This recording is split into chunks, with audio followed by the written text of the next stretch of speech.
Hello student. आज हम 11th class की सप्लीमेंट्री स्टार्ट करते हैं। स्नैपशॉट उसका फर्स्ट लेसन है summer of the beautiful white horse. William Saroyan का लिखा हुआ है ये। तो इस लेसन में है क्या, इस स्टोरी में ये स्टोरी दो लड़कों की है जो आर्मेनियन ट्राइब से बिलोंग करते हैं। ऐसा ट्राइब जो अपने ट्रूथ और ऑनेस्टी के लिए बहुत फेमस है कि उस कबीला के लोग हैं वो बहुत गरीब हैं, लेकिन गरीब होने के बावजूद भी अपनी सच्चाई और ईमानदारी के लिए बहुत जाने जाते हैं। तो ऐसे ही कबीले से बिलोंग करने वाले हैं ये दो लड़के। और इसमें जो नरेटर है एरम, वो अपने बचपन के दिनों को याद करता है जिस समय उसकी एज थी 9 ईयर। और उसका कज़न जो दूसरे लड़के का जिक्र है उसमें, वो उसका कज़न है नरेटर का मुराद, उस समय उसकी एज थी 13 ईयर। तो एक दिन अर्ली मॉर्निंग में मुराद उसके घर पर आया, एरम के घर पर, नरेटर के घर पर, और ज़ोर ज़ोर से विंडो को टैप करता है बाहर से उसको जगाने के लिए। नरेटर उठ के विंडो ओपन करके जब बाहर देखता है तो एरम देखता है कि मुराद घोड़े पर बैठा हुआ, एक सफ़ेद सुंदर सफ़ेद घोड़े पर। वो देख के बड़ा हैरान होता है कि घोड़ा कहाँ से आया, कि वो लोग इतने अमीर तो हैं नहीं कि घोड़ा खरीद सकें, और वो चोरी भी नहीं कर सकते क्योंकि उनका कबीला ट्रूथ और ऑनेस्टी के लिए बहुत जाना जाता है। लेकिन उसने पूछा उससे, मुराद से, कि क्या तुमने घोड़ा चोरी किया है? तो मुराद ने जवाब दिया कि घोड़ा चोरी करना कोई चोरी नहीं होती, मैंने सिर्फ राइड करने के लिए लिया है और राइड करना सीख के मैं इसको वापस छोड़ाऊँगा, कि जैसे पैसे वगैरह चोरी करते ऐसी चोरी नहीं है। तो नरेटर भी इस बात को मान लेता है कि हाँ, घोड़ा चोरी करना कोई चोरी नहीं है, और वो घुड़सवारी के लिए दोनों भाई निकल जाते हैं। घुड़सवारी करने जब जाते हैं तो स्टार्टिंग में मुराद घुड़सवारी करता है, राइड करता है। वो बहुत अच्छे से राइड करता है क्योंकि वो पिछले कुछ दिनों से राइड कर रहा था। और उसके राइडिंग ख़त्म होने के बाद वो वापस आता है और अब नरेटर कहता है कि अब मेरी टर्न है, और वो घोड़े के ऊपर बैठता है। जैसे ही राइड करना स्टार्ट करता है, घोड़ा ज़ोर से उछलता है और नरेटर को नीचे गिरा देता है और उसको नीचे गिरा के भाग जाता है। मुराद भागता हुआ वहाँ आता है एरम के पास। उसको इस बात की चिंता नहीं है कि वो घोड़े से गिर गया, उसको चिंता इस बात की है कि घोड़ा कहाँ गया, कि कहीं उसको ढूंढने में इतना टाइम ना लग जाए कि दिन ही निकल जाए, कि जल्दी ढूंढते हैं उसको और दिन निकलने से पहले इसको वहाँ भी छोड़ना है जहाँ मैं इसको छोड़ता हूँ।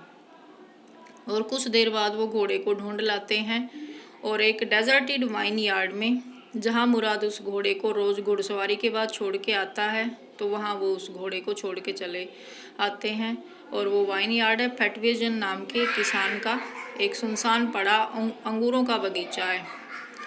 और उसके बाद वो अपने अपने घर चले जाते हैं। ऐसे ही घुड़सवारी करते करते उनको लगभग 15 दिन हो चुके हैं, लेकिन हर बार जैसे ही नरेटर की टर्न आती है घुड़सवारी करने की, वो घोड़ा ऐसे ही ज़ोर से उछलता है, उसको गिरा देता है और भाग जाता है। मतलब अब तक नरेटर को घुड़सवारी करना बिल्कुल भी नहीं आया है। तो एक दिन ऐसे ही वो घुड़सवारी करके वापस आए और सुबह ब्रेकफास्ट कर रहा था वो आने के बाद नरेटर। तो उसी समय जॉन बायरो नाम का एक किसान उनकी बैठक में आया, जहाँ पहले से ही नरेटर के अंकल खुशरो बैठे हुए थे। वहाँ आके उसने चाय पी और उसके बाद अपने घोड़े के बारे में बताने लगा। वो जॉन बायरो वो कहने लगा कि मुझे बड़ी हैरानी है ये इस बात की कि मेरा घोड़ा कहाँ गया। पिछले कई दिनों से मेरा सफ़ेद घोड़ा नहीं मिल रहा और वो गया कहाँ मुझे पता ही नहीं चल पा रहा। तो अंकल खुशरो चिल्ला के कहते हैं कि it is no harm, pay no attention to it. जब भी कोई कुछ बात कर रहा हो तो अंकल खुशरो की ये पेट लाइन है, उसको यही लाइन बोल के वो सामने वाले को चुप करा देते हैं। इनकी जो अंकल खुशरो की नेचर है वो बहुत ही एंग्री सी है, इम्पेशेंट हैं ये, ज़रा ज़रा सी बात पे गुस्सा हो जाते हैं और बहुत ही ज़ोर से रोर करते हुए सामने वाले को चुप करा देते हैं। लार्जेस्ट मस्टेक, बड़ी बड़ी मूँछों वाले, बिग हेड वाले और बहुत ही गुस्से वाले व्यक्ति हैं। तो इनके गुस्से का एक एग्जाम्पल देते हुए नरेटर बताते हैं कि एक बार ये बार्बर शॉप पे थे अंकल खुशरो। उस समय इनका बेटा भागता हुआ, एरक नाम इनके बेटे का, वो भागता हुआ आया और बताने लगा कि उनके घर में आग लगी है। तो अंकल खुशरो ने ज़ोर से चिल्लाते हुए कहा, it is no harm, pay no attention to it. वो बार्बर भी ये सुन के बहुत सरप्राइज हुआ कि ये क्या कह रहे हैं, इट इज़ नो हार्म, कि आग लगी कह रहा है लड़का, और ये कह रहे हैं कि इससे कोई नुकसान नहीं होगा, उसकी तरफ ध्यान मत दे। तो उस बार्बर ने वो बात रिपीट करी कि हो सकता है इसको समझ नहीं आया हो कि आपका बेटा कह रहा कि आपके घर में आग लगी है। तो उसने फिर बार्बर की तरफ भी चिल्ला के ऐसे ही कहा, I said it is no harm, pay no attention to it, और वो बार्बर चुप हो जाता है। तो ऐसी नेचर है उनकी, मतलब वो सामने वाले की बात नहीं सुनते कि कह क्या रहा है, वो बस ज़ोर से चिल्लाते हैं कि it is no harm, pay no attention to it. ये उनकी पेट लाइन है। तो अब जॉन बायरो और अंकल खुसरो की बातें वो नरेटर भी सुन लेता है और वो समझ जाता है कि जिस घोड़े पे वो रोज़ सुबह घुड़सवारी करने जाते हैं वो जॉन बायरो नाम के इस किसान का ही घोड़ा है। और जॉन बायरो एक दूसरे कबीले से बिलोंग करने वाला किसान है, असीरियन इनके ट्राइब का नाम है। तो उसी टाइम वो भागता हुआ जाता है नरेटर अपना ब्रेकफास्ट करते ही मुराद के पास उस घोड़े के बारे में बात करने। और जब वहाँ जाता है तो देखता है मुराद एक चिड़िया के पंखों को रिपेयर कर रहा और उसको उड़ाने की कोशिश कर रहा है। और वो जाके उस जॉन बायरो नाम के किसान के बारे में सारी बातें बताता है कि इस तरीके से जॉन बायरो नाम के किसान का ये घोड़ा है और वो आज हमारे घर पे आया हुआ था। और वो उससे प्रॉमिस लेता है, इस बात का वादा करवाता है नरेटर मुराद से कि जब तक मैं घुड़सवारी न सीख जाऊं तुम इस घोड़े को वापस नहीं लौटाओगे, ऐसा प्रॉमिस करो। तो मुराद कहता है तो तुम तो 6 महीने में सीखोगे घुड़सवारी, चलो ठीक है, फिर भी मैं इस घोड़े को कुछ टाइम तक रखूँगा। और ये प्रॉमिस करके उसको भेज देता है। उसके बाद फिर वो ऐसे ही घुड़सवारी करते हैं, रोज़ अर्ली मॉर्निंग में घोड़ा लेके जाते हैं। तो एक दिन ऐसे ही वो घुड़सवारी करके वापस लौट रहे थे उस घोड़े के साथ। तो उसी टाइम वो देखते हैं कि जो रास्ते में जब दोनों भाई बैठ के घोड़े से आ रहे थे तो जॉन बायरो नाम का किसान जो जिसका ये घोड़ा है वो उसको रास्ते में मिल जाता है। और जॉन बायरो उन दोनों लड़कों को हेलो कहता है और फिर उस घोड़े को देखते ही वो पहचान लेता है कि ये तो मेरा घोड़ा है। लेकिन फिर भी वो डाउट नहीं करता। क्यों नहीं करता? क्योंकि वो उनके ट्राइब को जानता है। उसने उन लड़कों से कहा कि ये घोड़ा तो बिल्कुल मेरे घोड़े जैसा है। उसका मुंह खोल के उसके टीथ भी काउंट करे उसने कि टीथ भी बिल्कुल वैसे ही है, उतने ही हैं, और शक्ल भी वही है। तो यदि मैं कोई सस्पिशियस मैन होता, शक करने वाला, तो मैं ये मान लेता कि मेरा घोड़ा है। लेकिन मैं तो अपने दिल पे विश्वास करने वाला हूँ और मेरा दिल कहता है कि जिस कबीले से तुम लोग बिलोंग करते हो तुम लोग चोरी नहीं कर सकते, इसीलिए ये घोड़ा मेरा नहीं है, लेकिन मेरे घोड़े का ट्विन ज़रूर है। ये कह के वो वहाँ से चला जाता है।